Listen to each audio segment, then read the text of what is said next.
Hola, bienvenidos de nuevo a nuestro canal de Sinapsis. El día de hoy vamos a platicar con ustedes acerca de la parálisis facial, un tema que ya nos han estado pidiendo varios en diferentes videos que hemos subido. Entonces, el día de hoy platicaremos un poquito acerca de esta enfermedad. Primero que nada les presentaré un caso clínico.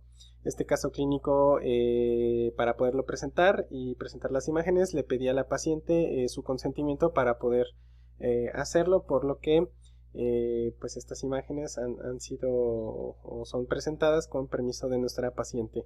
Se trata de una paciente femenino de 66 años, la cual es originaria y residente de la Ciudad de México. Su lateralidad es diestra. Dentro de sus antecedentes heredofamiliares y personales no patológicos no hay relevancia para el padecimiento actual. De los personales patológicos, llama la atención que ella padece de hipertensión desde el 2018 y de diabetes mellitus desde el 2014. Ella inició el 8 de agosto del 2020 con desviación de comisura a la derecha de forma súbita, niega pérdida del gusto.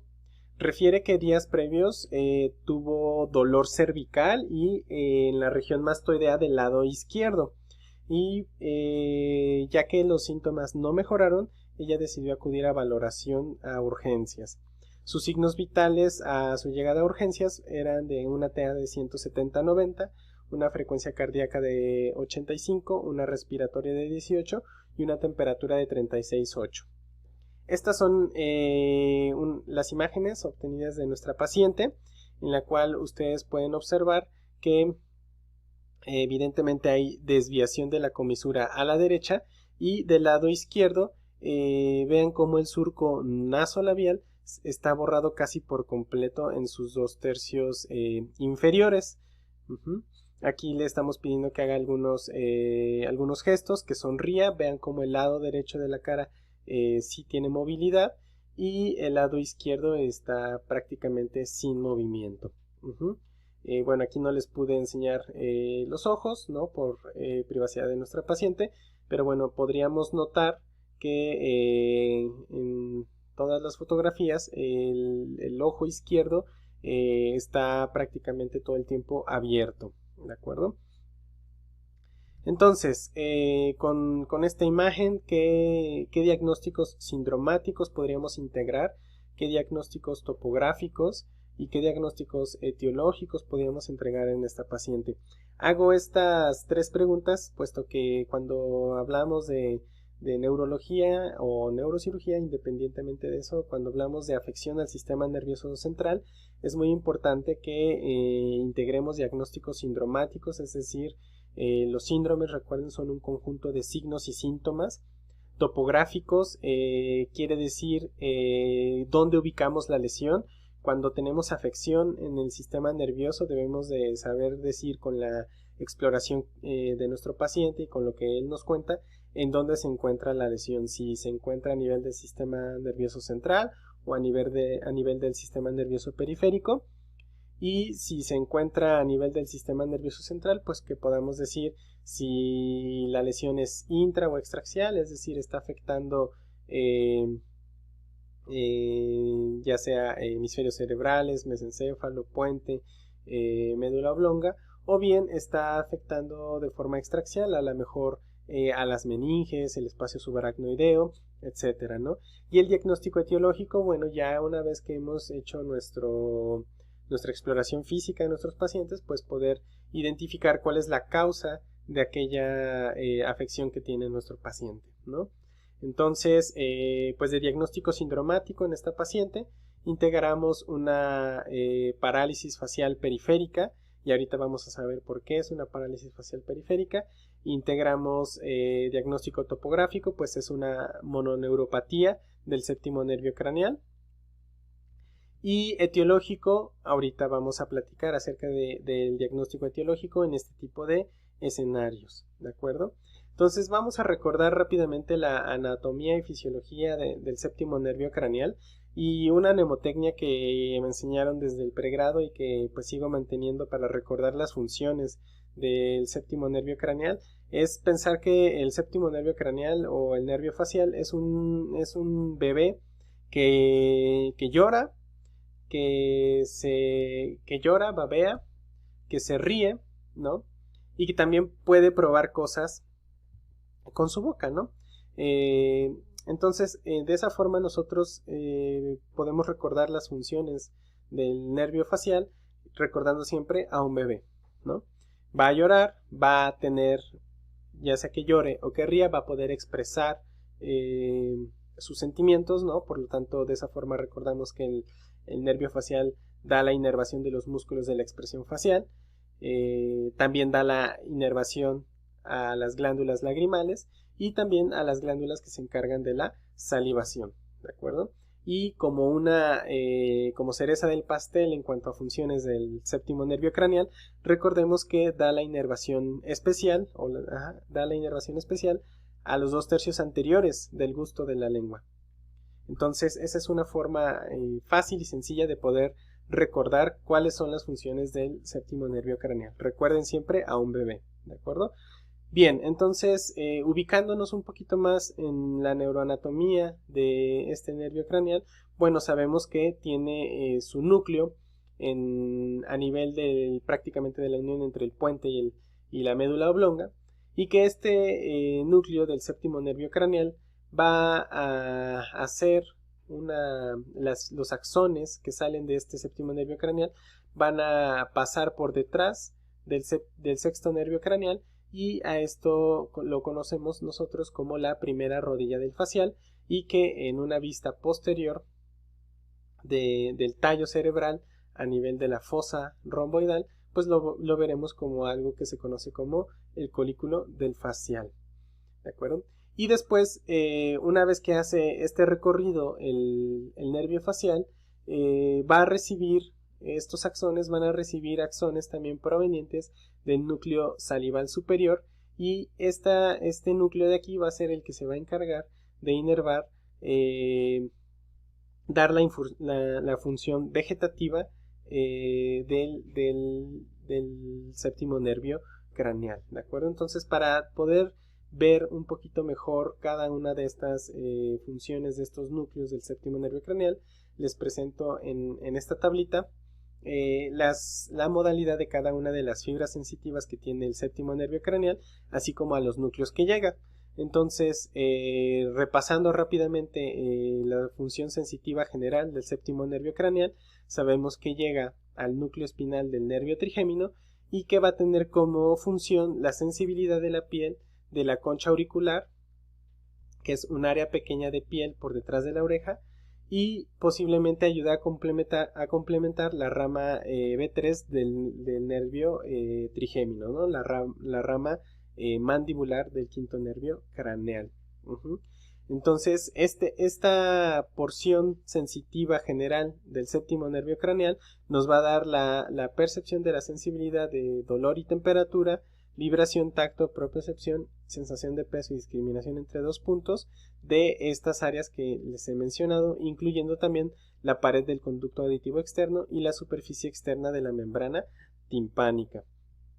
Esto es muy importante porque la superficie interna de la membrana timpánica la información no va a ser recogida por el séptimo nervio craneal, sino en este caso aquí será por el noveno nervio craneal, ¿no?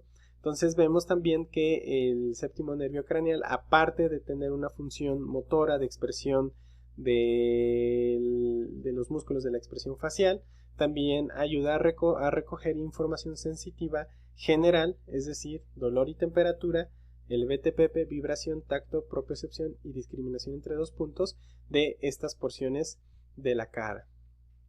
Como porción sensitiva especial, tenemos que va a llegar la información al núcleo solitario en su porción rostral, y esto va a corresponder a los 2/3 anteriores de la lengua. Entonces, todo lo que nosotros probamos con nuestra lengua, los sabores van a estar siendo recogidos por el séptimo nervio craneal y van a llegar a este núcleo llamado núcleo solitario en su porción rostral o en su porción superior. Y la función motora de nuestro nervio facial va a tener dos: una motora digamos, voluntaria, ¿no? O relacionada con la expresión de los músculos, relacionada con los músculos de la expresión facial, y una función motora visceral que va a estar en relación a la lagrimación y a la producción de saliva. Entonces, en su porción motora branquial, va a dar a todos los músculos de la expresión facial, es decir, al frontal, al occipital, al orbicular de los ojos, corrugador superciliar, prócer, nasal, elevador del labio superior, elevador del labio superior y del ala de la nariz, al cigomático mayor y menor, etcétera. Todos los músculos involucrados en la expresión facial. Y además va a inervar a estos músculos derivados también del arco faríngeo, que son el músculo del estribo, el estiloideo y el vientre posterior del digástrico. Este musculito de aquí, el músculo del estribo, tiene una función muy importante que ahorita revisaremos y que también nos puede llegar a servir para localizar el sitio de la lesión específico cuando tenemos una afección en el nervio facial. Otra modalidad de las fibras nerviosas del séptimo nervio craneal es la motora visceral y que corresponde a la inervación parasimpática motora del sistema nervioso autónomo. Estas fibras van a provenir del núcleo salival superior, que ya les había mostrado en esta imagen, ¿de acuerdo?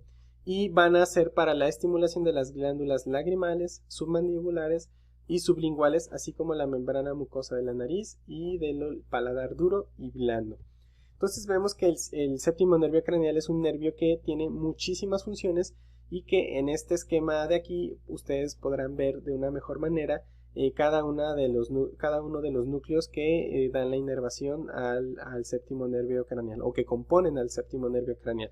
No solamente es el núcleo motor del séptimo nervio craneal, sino vean cómo recibe también o envían axones otros núcleos como el núcleo salivatorio superior, y van a unirse a las fibras que ya habían sido formadas por los axones motores del séptimo nervio craneal y van a ir acompañando a estos axones hasta su salida en la cara anterior del tallo cerebral.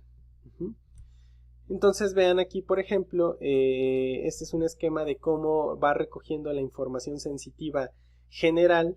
Acuérdense, dolor y temperatura, vibración, tacto, propiocepción y sensación de peso y discriminación entre dos puntos. El séptimo nervio craneal, vean, va a llegar al ganglio geniculado, del ganglio geniculado, posteriormente va a llegar al núcleo espinal del nervio trigémino y de ahí va a ascender hasta llegar al núcleo ventral posterior del tálamo.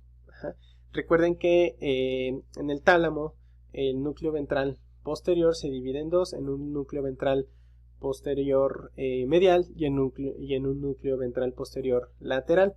Todo lo que sea del cuello para arriba va a llegar al núcleo ventral posterior medial y todo lo que sea del cuello para abajo va a llegar al núcleo ventral posterior lateral y de ahí se va a ir a la corteza sensitiva y de acuerdo a la representación cortical de cada una de las partes del cuerpo será el sitio en donde llegará a la corteza. Este otro esquema corresponde a la sensibilidad especial que tiene el nervio facial y que recuerden ustedes son los 2/3 anteriores de la lengua y que de ahí va a ascender y aquí no llega al núcleo espinal del trigémino, recuerden, llega al núcleo solitario, pero en su porción gustatoria, que es la porción rostral o superior del núcleo solitario. De ahí va a llegar al núcleo ventral posterior del tálamo y va a dirigirse después esta información hacia el área gustatoria en la corteza sensitiva. Entonces esas son las dos modalidades de sensibilidad que tiene el nervio facial. Ahora vamos a ver cómo es que va la información motora. ¿De acuerdo? Entonces ustedes recordarán que tenemos una corteza motora y que va a mandar su información a través de la cápsula interna y posteriormente va a viajar a los núcleos del séptimo nervio craneal y una vez que llega la información de lo que nosotros queremos hacer o pensar, expresar, ¿no? Van a inervarse de forma bilateral. Bueno, aquí va a suceder algo muy interesante que ahorita les voy a mostrar. La información de un lado de la corteza va a llegar a los núcleos del séptimo nervio craneal que se encuentran en el puente, y de ahí va a salir por la cara anterior del tallo cerebral y se va a dirigir hacia los músculos que se encuentran en nuestra cara, ¿no? Va a atravesar el séptimo nervio craneal, la glándula parótida, y va a emitir todos sus ramos para dar la inervación de los músculos de la expresión facial. Entonces, vamos a hacer un zoom rápidamente de lo que sucede a nivel de los núcleos motores del séptimo nervio craneal, y vean cómo en este esquema aquí estamos viendo cómo baja la información del lado derecho de nuestro paciente, y aquí va bajando la información del lado izquierdo de nuestro paciente. Y vean cómo en el lado derecho, o en este haz un poquito más dorado, se cruza la información para poder inervar el núcleo motor del lado izquierdo, ¿no? Pero vean cómo se cruza la información, pero hay una parte, no se cruza por completo. Vean cómo hay cierta cantidad de fibras que no se van a decusar por completo y que van a ir a inervar el núcleo motor del nervio facial ipsilateral, ¿de acuerdo? Entonces, lo primero que hay que entender aquí es que no se cruza por completo toda la vía córtico-nuclear del séptimo nervio craneal, sino que una porción va a descender de forma ipsilateral. Y esto es muy importante que lo recordemos siempre, porque entonces de esta forma sabemos que el núcleo motor del séptimo nervio craneal tiene una inervación bilateral. Pero es muy importante que recuerden que esta inervación bilateral no va a corresponder a toda la cara, sino que únicamente vamos a tener inervación bilateral de los músculos que se encargan de la región superior de la cara, los músculos de la expresión facial de los ojos y por encima de ellos, ¿de acuerdo? Entonces, digamos que este núcleo del séptimo nervio craneal tiene dos divisiones, una división que va a dar la inervación a los 2/3 inferiores de la cara, y una división que va a tener la inervación del tercio superior de la cara. Y este tercio superior va a tener una inervación bilateral, ¿de acuerdo? Entonces esto es muy importante que lo recordemos, que tanto las fibras córtico-nucleares del lado derecho van a ir a inervar al núcleo motor del nervio facial del lado izquierdo, pero que de las fibras córtico-nucleares del lado derecho van a ir a inervar el núcleo motor ipsilateral, el núcleo motor del nervio facial ipsilateral, pero solamente del tercio superior. Esto es muy importante porque de esta forma nosotros podemos entender las bases neuroanatómicas para poder dar el nombre de una parálisis facial versus una parálisis facial periférica, y la diferencia entre una parálisis facial periférica y una del tipo central. Entonces, ahora sí, veamos un esquema ya un poquito más resumido de lo que les acabo de platicar. Vean cómo viene del hemisferio cerebral derecho, vienen las fibras córtico-nucleares, se decusan, van a inervar al núcleo del nervio facial contralateral, es decir, del lado izquierdo, pero vean cómo hay un axón aquí que va a dar la inervación al tercio superior de la cara del lado derecho, ipsilateral, ¿no? Entonces, de esta forma sabemos que el tercio superior de la cara de nuestros pacientes va a estar recibiendo información tanto del lado derecho del cerebro o del hemisferio cerebral derecho como del hemisferio cerebral izquierdo. Entonces, esa es la función motora, sobre todo de los músculos de la expresión facial, del nervio facial, y vamos a repasar rápidamente cómo es que viene la información motora pero de las glándulas lagrimales y de las glándulas submandibulares. Entonces vean que el origen o el centro de donde parte toda esta información va a ser del hipotálamo. Y es muy importante que ustedes recuerden esto porque en el hipotálamo va a estar recibiendo información sobre todo de las áreas correspondientes al sistema límbico, ¿no? Entonces de ahí que cuando nosotros experimentamos una emoción, sobre todo puede ser de tristeza, pero también hay quienes pueden llorar de felicidad, pero el punto es que el sistema límbico, el sistema de las emociones, manda la información al hipotálamo y a través de este fascículo longitudinal dorsal, cuando hay información de que lo que estamos viendo nos está causando tanta tristeza que nos genera llorar, bueno, aquí el hipotálamo estimula al núcleo salivatorio superior a través de este fascículo longitudinal dorsal y entonces va a mandar la información para que nosotros empecemos a llorar, ¿de acuerdo? Entonces, esta es la forma en la que el hipotálamo le dice a las glándulas lagrimales que lloremos, ¿de acuerdo? Y por ejemplo, otro reflejo que podemos observar aquí es cuando nosotros recibimos un olor de la comida, por ejemplo, pues empezamos a salivar, ¿no? Entonces también el hipotálamo va a recibir información de la corteza olfatoria, que está recibiendo a su vez información de la comida que nos acaban de preparar y mismo escenario, misma vía, va a mandar la información del hipotálamo al núcleo salivar superior a través del fascículo longitudinal dorsal y le va a decir a nuestras glándulas submandibulares y sublinguales que empiecen a salivar como reflejo a este olor agradable que estamos percibiendo. Entonces, aquí otro esquema, ¿de acuerdo? Y de esa forma nosotros hemos visto ya cómo es que el nervio facial inerva o recoge información tanto sensitiva general como sensitiva especial y cómo da la inervación a los músculos de la expresión facial y a los músculos, bueno, a las glándulas salivales y a las glándulas lagrimales, ¿no? Entonces, ahora sí, vamos a ver qué es lo que sucede cuando hay una parálisis facial. Ajá.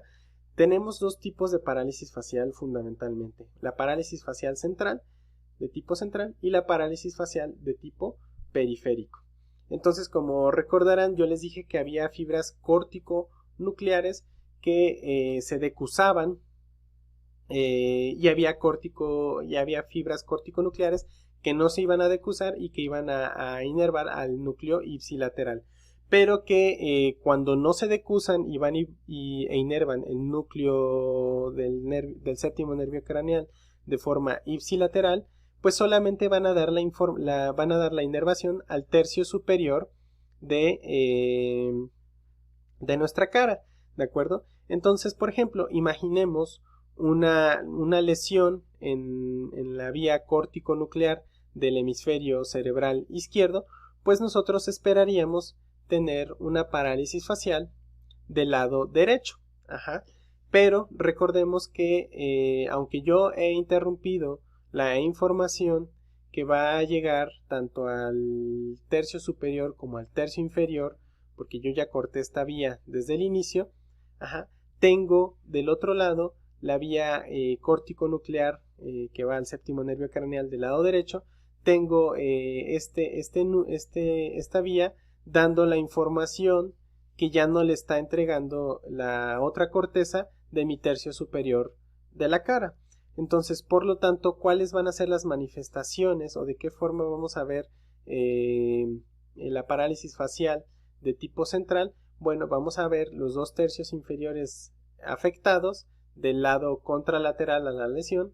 Vean cómo aquí el hemisferio afectado es el lado izquierdo y en esta imagen el hemisferio afectado, bueno, la clínica la vemos en el lado derecho de nuestro paciente. Entonces, aquí nosotros tenemos una parálisis facial de tipo central. ¿Por qué? Porque ambas frentes están conservadas y lo único que mueve a nuestro paciente es los dos tercios inferiores, o más bien que no mueve, son los dos tercios inferiores contralaterales a la lesión, ¿de acuerdo? y muy diferente en una parálisis facial periférica, en el cual la lesión ya se ha hecho, pero ya cuando el núcleo ha recibido la información de las dos cortezas. Por lo tanto, en este tipo de pacientes nosotros vamos a ver que va a haber un aplanamiento de los surcos frontales, y que además el paciente va a tener los 2/3 inferiores afectados, ¿no? Y esto se da porque aunque yo esté recibiendo la lesión sea del lado derecho y yo esté recibiendo información de las dos cortezas, eso ya no va a tener relevancia, puesto que ya se juntaron esas dos informaciones y yo ya las estoy seccionando en una parte más distal, ¿de acuerdo? Entonces de esa forma nosotros vemos borrado por completo la hemicara de nuestro paciente, del lado afectado. Entonces, ¿por qué da la parálisis facial? ¿Qué es lo que sucede en nuestros pacientes? Bueno, la parálisis facial periférica, que es la de la cual hablaremos el día de hoy, ocurre tiene una incidencia anual de 23 personas por cada 100,000 habitantes, ¿no? Entonces vemos que no es tan infrecuente como nosotros pudiéramos pensar, ¿no? Ocurre de forma similar en hombres como en mujeres, y puede afectar a cualquier grado de edad. No tiene una preferencia en afectar más a niños, adultos, no tiene una mayor preferencia. Ojo, esta es una parálisis, o de lo que estamos hablando es de una parálisis facial de tipo periférico. Hay pacientes que pueden nacer con ausencia del séptimo nervio craneal, y esa es otra historia completamente diferente. Cuando nosotros hablamos de que tenemos un paciente que desarrolló sus nervios faciales de forma adecuada y de forma bilateral, entonces en este grupo de pacientes sí vemos que se afectan por igual. Por si se preguntaban si pasa en alguna época del año en especial, pues no, tampoco hay mayor incidencia o mayor reporte de nuevos casos de parálisis facial por primavera, verano, otoño e invierno. Entonces tampoco es algo que se relacione o que nos genere un mayor riesgo o probabilidad de tener esta enfermedad, ¿de acuerdo? Entonces tampoco las estaciones del año tienen que ver con la aparición de la parálisis facial. Lo que sí se ha visto en algunas series, no en todas, pero en algunas series se ha reportado que en el embarazo, 2 semanas antes o 2 semanas después del parto, puede haber mayor incidencia de parálisis facial. Y también se ha visto que los pacientes que padecen diabetes e hipertensión pues también tienen una mayor probabilidad de desarrollar esta enfermedad, ¿de acuerdo? Entonces, cuando tenemos una parálisis facial periférica, como el caso que les presenté, la etiología puede ser así como en el Dr. House, ¿no? Un gran listado de posibilidades. Sin embargo, también sabemos que a pesar de que estudiemos la parálisis o hemos estudiado la parálisis facial periférica, muchas de estas parálisis son de causa indeterminada, ¿no? Y en otro porcentaje, no nada despreciable, es que hemos visto que se debe sobre todo a virus del herpes simple, ¿de acuerdo? Entonces, la gran mayoría, más de la mitad de las parálisis facial, no sabemos cuál es la causa, y en aquellas en las que logramos identificar la causa, pues se logra aislar virus del herpes simple. Y entonces esto es un dato importante, puesto que nos va a servir para poder dejar un tratamiento adecuado a nuestros pacientes, ¿no? Clásicamente, si solamente tenemos afección del séptimo nervio craneal, es una parálisis facial del tipo periférico, entonces nuestro paciente puede ser que no tenga nada intracraneal, a nivel intracraneal, como un tumor, y que lo más probable es que se trate de una parálisis facial causada por el virus del herpes. Entonces, en los casos de los pacientes en los que solamente encontramos una sola afección de un nervio craneal, pues podemos iniciar tratamiento para poder desinflamar el nervio y que vaya recuperando su función, y si algunos lo desean, pues podemos iniciar tratamiento antiviral, ¿no? Y bueno, no es de que lo deseen o no, pero la evidencia muestra que si sospechamos de infección por virus herpes, pues no estaría del todo mal dejar algún antiviral. Claro que no es la única causa de parálisis del séptimo nervio craneal. A veces algunos tumores, como este tumor que les presento aquí, un neurinoma del acústico, también pueden causar una parálisis del séptimo nervio craneal. Sin embargo, este tipo de pacientes que tienen este tipo de lesiones no solamente se acompañan de afección del séptimo nervio craneal, por lo regular van a tener afectado el octavo y algún otro nervio craneal además del séptimo, ¿no? Entonces, ¿cuándo sí y cuándo no indicar un estudio de imagen? Bueno, pues si yo tengo un paciente que tiene parálisis facial periférica de inicio súbito, ¿de acuerdo?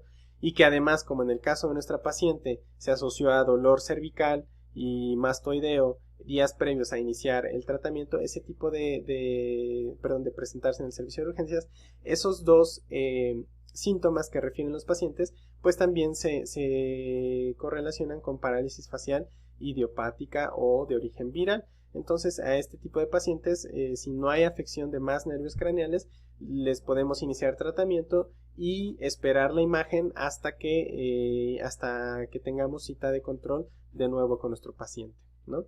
Otras causas que se salen del contexto, pero que es importante pensarla, pues es por ejemplo, la enfermedad de Lyme.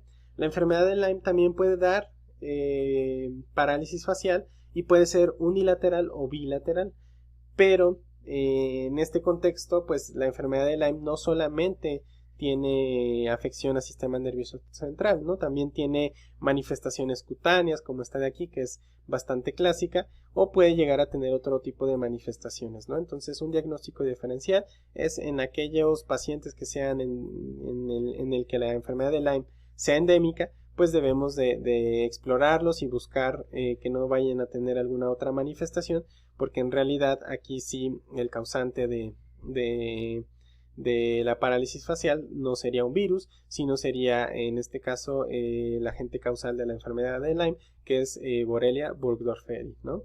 Entonces, siempre explorar y hacer una historia clínica detallada a nuestros pacientes nos va a poder dar la pista. Otra causa de parálisis facial puede ser, por ejemplo, la otitis media, ¿no? La otitis media también puede llegar a la inflamación, puede llegar a comprometer el séptimo nervio craneal y que el paciente tenga una parálisis facial. Otras causas de parálisis facial un poco más raras, menos frecuentes, pero que debemos de buscarlas y tenerlas en mente, pues es el síndrome de Ramsay-Hunt, que se caracteriza por tener infección por virus herpes. Cuando el virus herpes simple infecta, pues solamente da una parálisis facial periférica y ya, pero cuando el virus herpes zóster infecta a nuestro paciente, entonces nos da una parálisis facial y además vamos a poder observar las lesiones clásicas del herpes zóster en el oído de nuestro paciente. Entonces, por eso es muy importante revisar a nuestros pacientes que tengan parálisis facial, no luego soltarles el tratamiento que ahorita vamos a revisar, sino búsquenle bien a sus pacientes que no vaya a tener este tipo de lesiones en el oído, porque aquí el tratamiento pues también sería encaminado a tratar de erradicar el herpes zóster, ¿de acuerdo? Entonces, regresando a nuestro caso de hace unos minutos, nuestra paciente, como ya les decía, datos orientadores a una parálisis facial periférica que muy probablemente se asocia a un herpes simple virus. Bueno, pues es que hay una afección periférica de la cara, ¿no? En este caso del lado izquierdo. Vean cómo los surcos frontales están borrados, el surco nasolabial prácticamente está perdido, y cuando le pedimos a la paciente que sonría o que haga algunos otros gestos, prácticamente la cara del lado izquierdo no se mueve, ¿de acuerdo? Entonces graduamos o estadificamos a nuestra paciente de acuerdo a una escala que se llama escala de Haus-Brackmann, que tiene 6 grados, en donde 1 es normal y 6 es una parálisis total. Graduamos a nuestra paciente esta paciente tiene una disfunción severa hasta casi total, entonces por lo tanto nos ubica en nuestro algoritmo para poder tratar a nuestra paciente en este lado de aquí. Vean que cuando nosotros tenemos una parálisis facial periférica, la cual ya exploramos, descartamos que no es otitis, que no tiene manifestaciones cutáneas, que no tiene un herpes zóster en el oído, entonces debemos de graduar nuestra paresia facial de acuerdo a la escala de House-Bragman entre 1 y 3 o 4 y 6. Si nuestro paciente tiene un grado entre 4 y 6, como nuestra paciente que les acabo de mostrar, bueno, pues el tratamiento que se debe de iniciar debe de ser con glucocorticoides. ¿Cuál? Pues de preferencia prednisona de 60 a 80 miligramos diarios por 7 días. Recuerden que idealmente el esteroide debe de ser administrado por las mañanas acompañando el pico de cortisol que generamos nosotros todas las mañanas cada 24 horas. Y como forma alternativa podemos iniciar valaciclovir o aciclovir. En este caso UpToDate nos recomienda valaciclovir 1 gramo 3 veces al día por 7 días.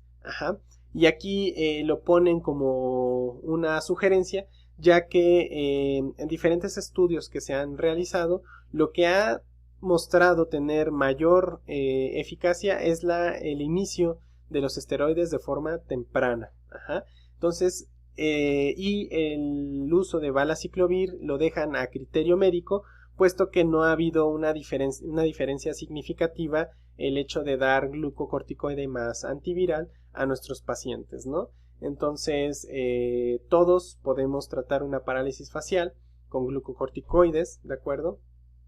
Todo el personal médico, claro está, con estas dosis, con este fármaco, y a consideración médica, pues podemos dar o no dar el antiviral, partiendo que en más de la mitad de los casos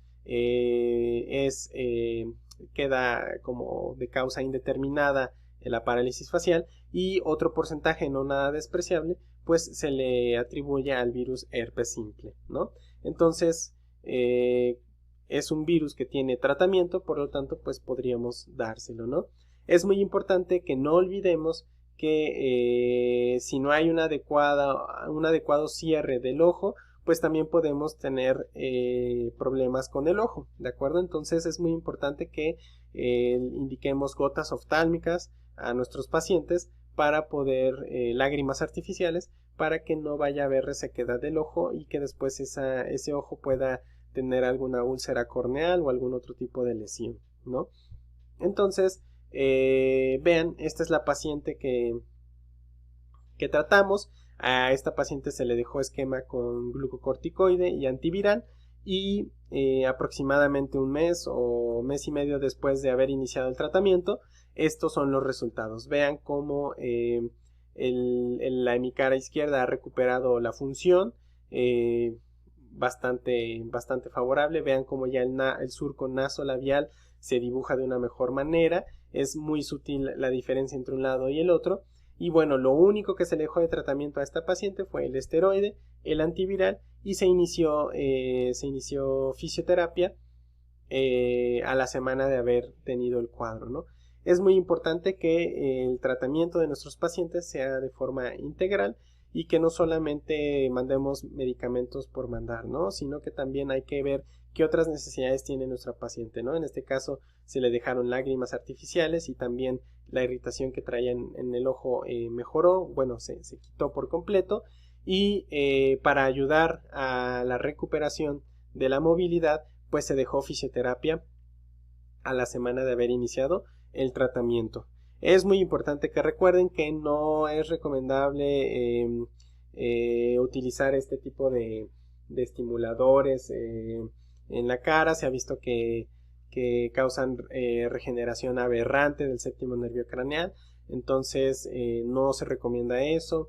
La electroestimulación tampoco ha mostrado efectividad o eficacia, entonces lo único que hasta el momento ha demostrado con la evidencia y con los múltiples estudios que se han realizado es el uso de esteroide de forma temprana, sí o sí, a juicio clínico o a juicio del médico el uso del antiviral, y la terapia de rehabilitación a la semana por personal capacitado a la semana de iniciado los síntomas. Después de eso no hay nada que esté demostrado. Todo lo demás pues son intentos de muchas personas, tal vez buenas intenciones, pero hasta el momento solamente la evidencia nos dice que el esteroide es el que logra su máximo beneficio, ¿no? O tiene máximo beneficio siempre y cuando se administre también dentro de las primeras 48 a 72 horas de haber iniciado el cuadro. Entonces vemos que nuestra paciente pues de forma muy temprana acudió a urgencias de un hospital, recibió el tratamiento adecuado y estos son los resultados que vemos en nuestros pacientes. Bien, pues espero les haya gustado. Les recordamos darle, si les gustó este video, darnos sus pulgares arriba, suscribirse y compartirnos, ayudándonos a divulgar ciencia, ¿de acuerdo? Entonces divulguemos ciencia. Gracias a todos.